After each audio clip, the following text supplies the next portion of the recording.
Bonjour tout le monde, alors cette vidéo concerne les béliers et les taureaux. On va faire une vidéo assez spécifique.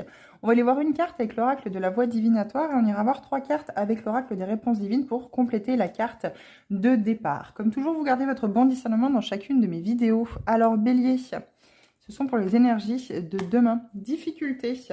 Alors bélier, 3 cartes supplémentaires par rapport aux difficultés. Qu'est-ce qu'on veut vous dire? On vous parle du printemps et d'un homme. Il y a peut-être eu des difficultés ce printemps avec une personne du sexe masculin ou peut-être justement des difficultés par rapport à votre principe masculin, c'est-à-dire le passage à l'action, le fait de prendre des décisions. Il est peut-être question ici, justement pour être un peu plus aligné, être un peu plus ancré entre la parole, les actes et ce que vous souhaitez dans votre vie, de vous connecter un peu plus à votre masculin sacré. Alors, une 3e carte pour terminer.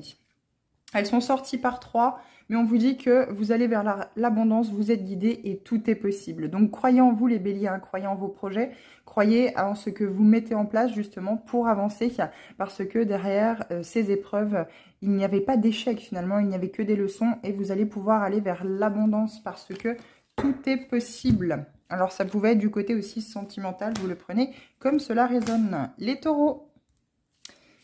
Alors, les taureaux, on vous parle de liens troubles. Il y a un lien avec une personne ou des liens avec certaines personnes. Vous avez un petit peu de mal à les identifier. Vous êtes un petit peu perdu par rapport à cela. Vous ne savez pas trop si vous devez garder ces personnes-là dans votre vie ou pas. Mais ça peut aussi également parler du côté sentimental. Vous êtes un petit peu troublé par une personne et vous ne savez pas très bien pourquoi.